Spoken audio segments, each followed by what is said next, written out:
ever since I was a little tyke, I made myself a list of resolutions I was going to live by in my life. About a dozen of them. I'll just mention a few.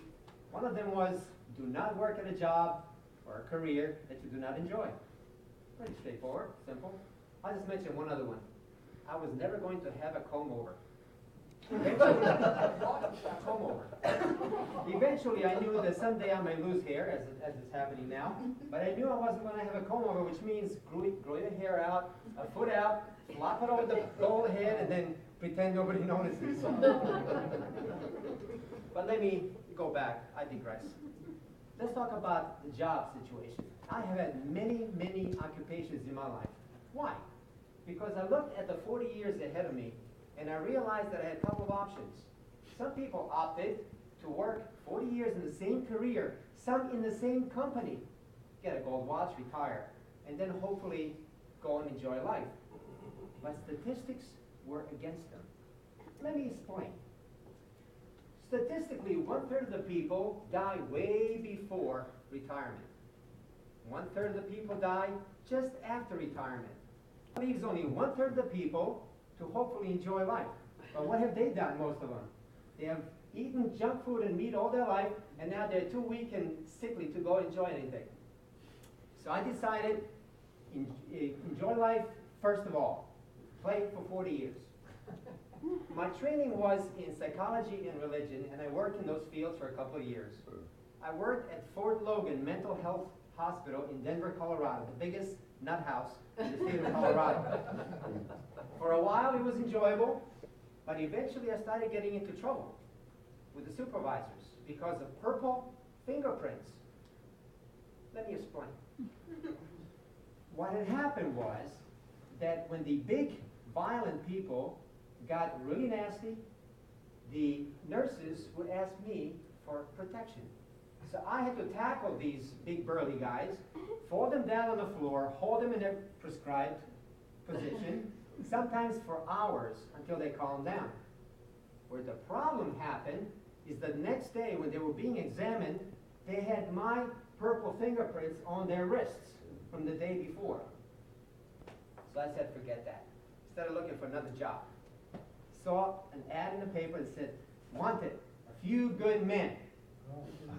I went down to that interview, and before that interview was over, by golly, I have signed away 6 years of my life to the Marine Corps. Oh yeah, buddy.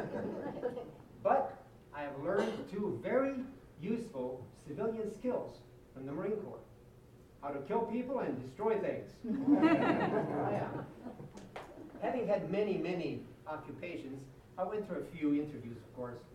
I was in this one interview, and it became evident that I wasn't working for this company.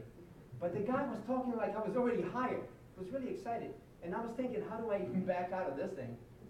So I said, okay, let me ask you a question.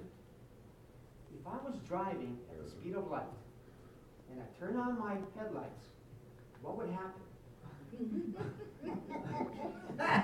He goes, I don't know. I said, well, there you go. Then how can I work for you? So in my life, I've been many, many things. I've been a real estate investor. I've been a dance instructor. I've been an escort. I've been an electrician. Stop it, not that kind of escort. No.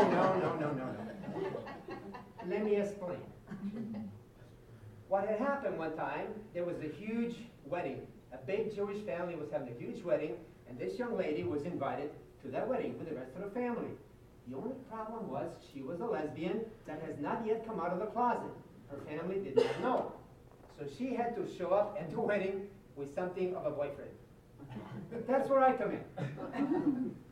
I actually had to memorize a whole script of when, how, and where we met, when, how, where we got engaged, how many children we were going to have, and where we were going to live when we got married. Came in very handy at the reception because I was grilled by that family. Her mother wanted to make sure I was going to give her grandchildren and that I had a good enough profession to provide for the family. Oh yeah. I have 1,000 stories. I'll just mention one more. As a mover, and this is unbelievable to me, that people who are otherwise very intelligent, they have nice homes, nice furniture, but they hire a mover to move them. And this kept happening again and again with different people. I couldn't believe my eyes. Here's what people would do. You go into a home, and often not everything goes. Sometimes certain items are left behind for relatives or whatever reason. So you go into a room with a customer and you say, okay, what from this room has to go? And I guarantee you this is what they do. This goes, this goes, and this goes. They actually run around the room, touch everything. And this goes, and this goes, and so, okay, after 2 minutes of this goes and this goes, I say, okay, what in this room is not going? And they say, oh, well, everything has to go. Okay, this happens again and again. It's unbelievable. So, after many adventures of this type, I got 1,000 stories. The moving industry alone could fill up 4 hours. I could be in some cubicle, punching buttons on a computer, probably making a lot more money than I'm making, but this way I have more adventures and more stories to tell. So I say, just play for 40 years.